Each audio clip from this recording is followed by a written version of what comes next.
A paz do Senhor Jesus, sou a doutora Mariana Mendes. Hoje, no dia 4 de janeiro de 2024, te convido a compartilhar mais um devocional comigo. O versículo de hoje se encontra na carta aos Efésios 2:10, que nos diz: porque somos criação de Deus realizada em Cristo Jesus para fazermos boas obras, as quais Deus preparou de antemão para que nós a praticássemos. Irmãos, como é libertador compreender que somos criatura de Deus, que Deus nos criou. Muitas vezes nós passamos despercebido dessa informação e a vida começa a não fazer muito sentido. Começamos muitas vezes a termos complexo de inferioridade, de baixa autoestima, de pensarmos que algumas pessoas que admiramos, que ocupam certas posições, profissões, que julgamos ser mais importantes, vai ferindo a nossa autoestima. E nós começamos a achar que nós não temos importância nessa terra. Mas, quando nos deparamos com a verdade que nós somos criatura divina, que fomos criados, que fomos pensados, que fomos planejados por Deus, tudo passa a fazer mais sentido. E todo esse complexo de inferioridade, toda essa baixa autoestima cai por terra. Você é criatura de Deus. Você foi criado por Deus. E Deus te criou com um propósito: fazer as boas obras através de você. Essa palavra diz que Deus, ele quer fazer boas obras aqui na terra por intermédio de nós. E isso inicia através da nossa união com Jesus Cristo. Eu, como médica, muitas vezes estou no hospital, no consultório trabalhando, e de repente o lixo começa a encher. Na hora que eu olho para aquele lixo cheio, eu imagino, meu Deus, o que seria desse hospital sem a faxineira? Irmãos, talvez no seu dia a dia você entre dentro do hospital e você talvez valorize apenas a enfermeira ou apenas o médico. Mas saiba que se não tiver uma recepcionista para te atender, um guarda para te dar a profissão, uma faxina para te deixar limpos os ambientes, o hospital não funciona. Quando olhamos a engrenagem do mundo, mesmo com os olhos carnais, nós já constatamos que não há o mais ou menos importante, que todos são importantes. Se nos olhos carnais, irmãos, todos nós somos importantes, imagine no reino de Deus. Deus, ele te criou para um propósito. Deus te criou para fazer a boa obra. E Deus, ele quer realizar isso através de você. Você não é sua profissão.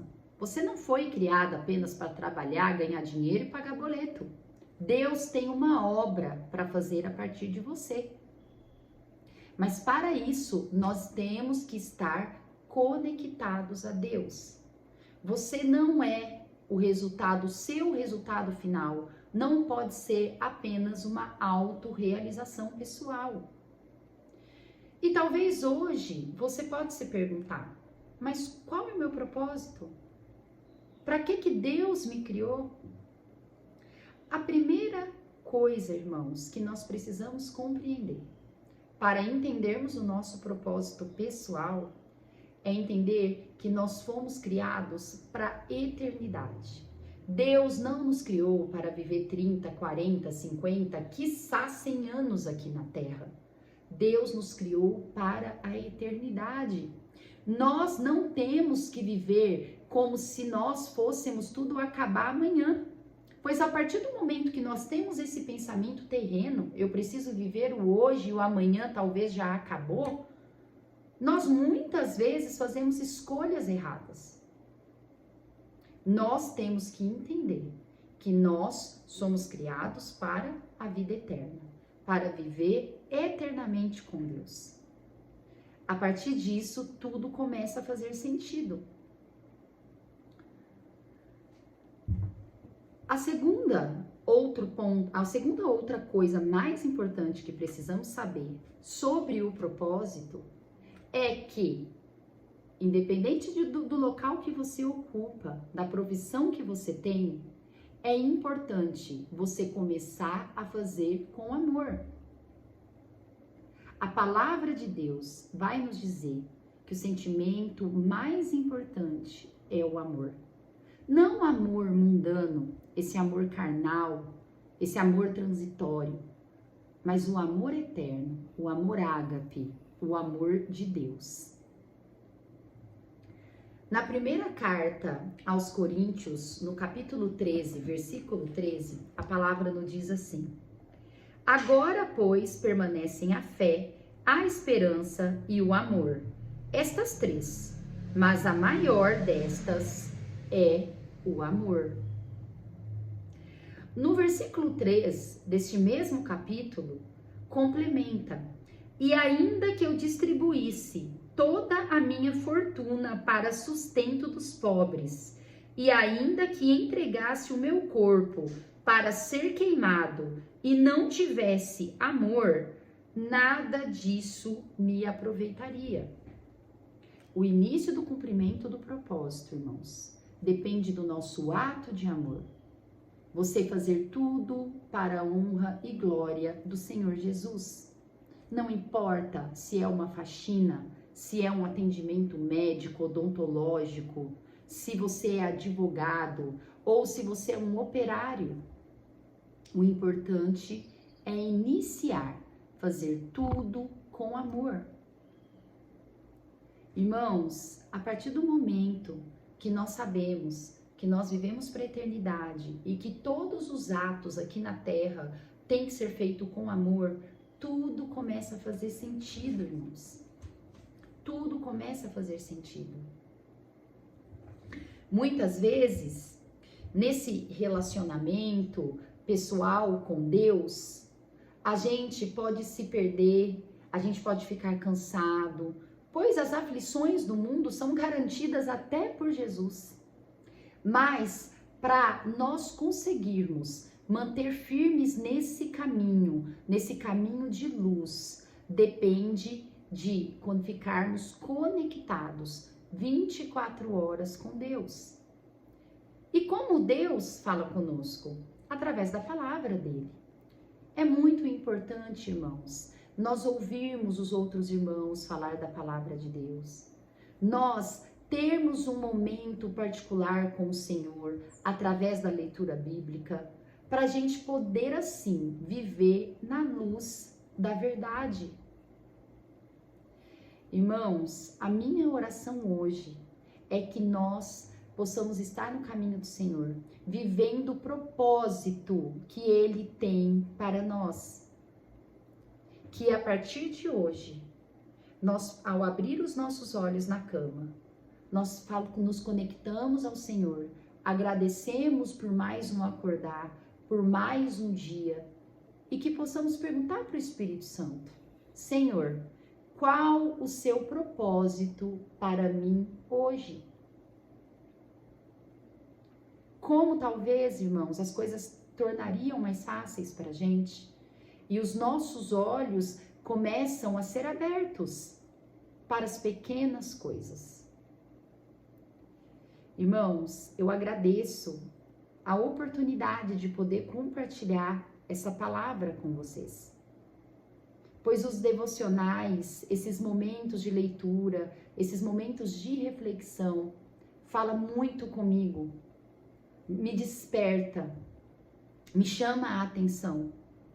E é dessa forma que o Espírito Santo de Deus nos direciona para a vida eterna e para o cumprimento do nosso propósito. É dessa forma que tudo passa a fazer sentido na nossa vida. Eu gostaria também hoje de compartilhar mais uma leitura bíblica com os irmãos.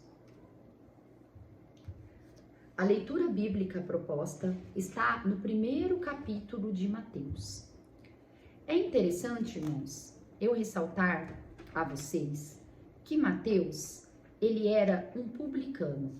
Na época de Jesus, ele era um cobrador de imposto.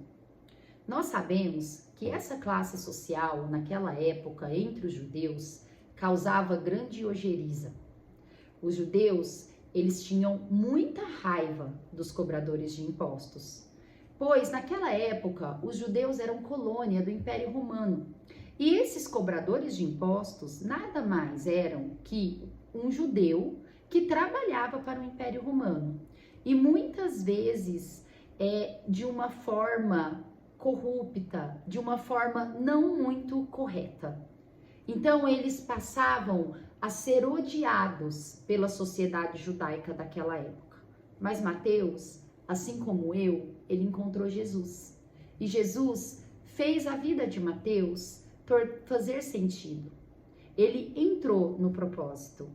E ele é tão importante, ele é um apóstolo tão importante, que ele é um dos 4 biógrafos da vida de Jesus.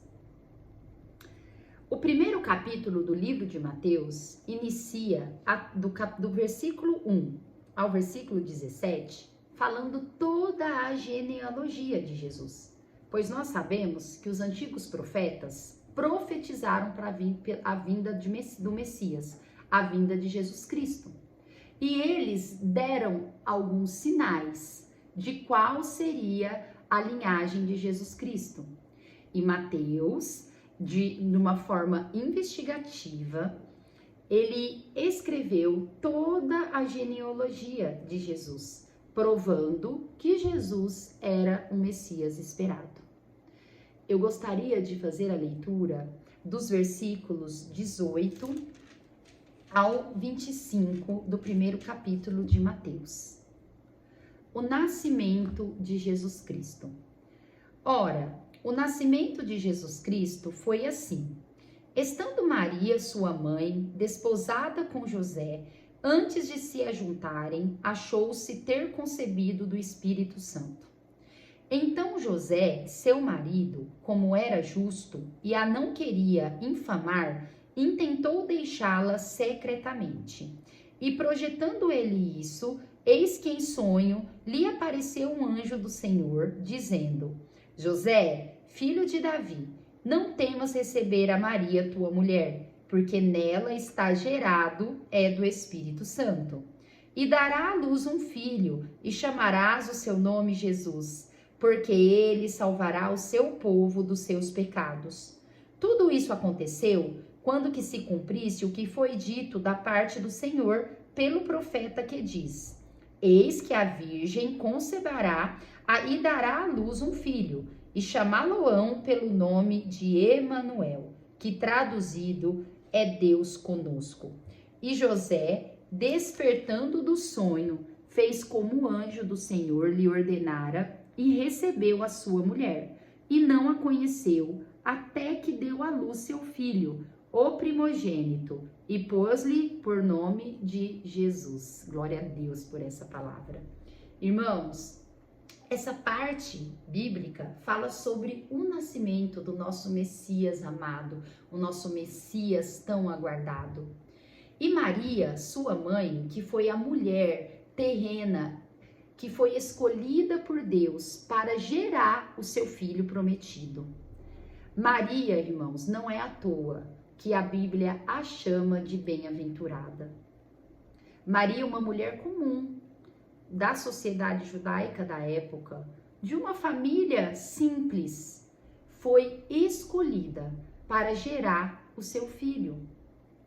Talvez hoje nós não conseguimos compreender a dimensão do que era uma mulher, até então noiva, conceber um filho e engravidar. Sabemos que Jesus foi concebido pelo Espírito Santo, sem relação sexual. E esse anjo apareceu a Maria, falou para ela o que iria acontecer, e Maria imediatamente aceitou o propósito de Deus para a vida dela. Era uma época que as famílias eram muito conservadoras. Um noivado era um contrato de casamento.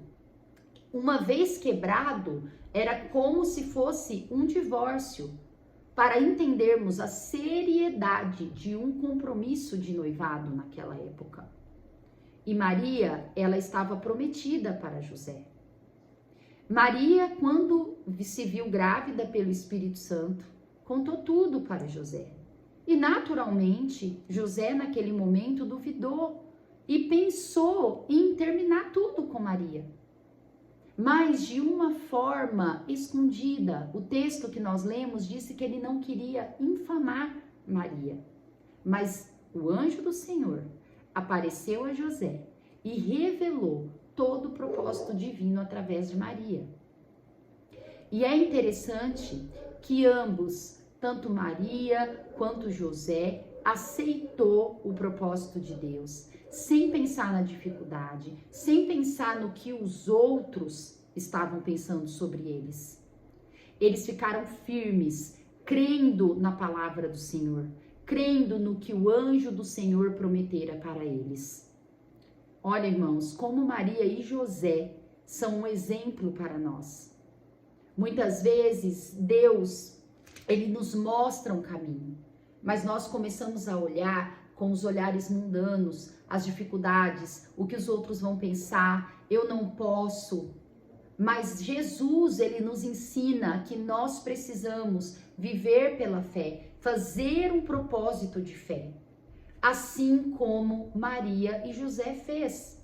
Eles depositaram total confiança, toda a sua fé em que Deus tinha prometido para eles. Irmãos, como nós temos que ser como Maria e como José?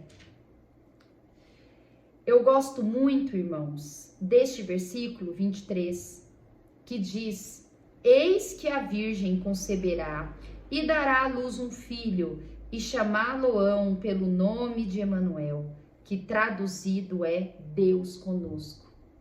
Irmãos, Jesus é o Deus conosco. É muito lindo a gente se apegar que Jesus é Deus conosco. Jesus está conosco, irmãos, em todos os momentos da sua vida, nos dias felizes, nos dias de tristeza, nos dias de angústia. Quão é maravilhoso a gente entender que Deus está conosco em todos os momentos. Deus nos prometeu enviar o Deus Emanuel, Jesus, Deus conosco. Você sabe, irmãos, que muitas vezes, nos meus dias de angústia, nos meus dias de decepção, como me conforta saber que Jesus é o Deus Emanuel, saber que Jesus está comigo. Muitas vezes, naquele momento que está dando tudo errado nos meus olhos, eu imagino, eu penso e eu falo para Deus. Falo, Deus, se o Senhor está permitindo eu passar por isso, é porque o Senhor quer que eu passe por isso. Irmãos, isso é muito confortante para mim. A partir do momento que eu penso dessa forma, eu não tenho revolta, eu não tenho tristeza mais e eu tenho ânimo. Eu começo a ter bom ânimo. Pois Jesus, ele disse assim para nós aqui na terra: no mundo terás aflições, mas tenha bom ânimo. E nesses momentos eu tenho um bom ânimo, pois eu sei que tudo cooperará para o meu bem e que Jesus é o Deus Emanuel. Que hoje terminemos esse dia meditando em como foi a atitude de José e de Maria.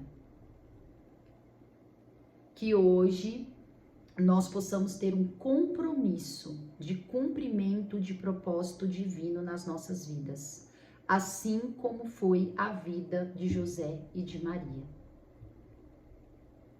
A meditação final do dia de hoje diz: não haja pelo coração, haja pelo que Deus está falando.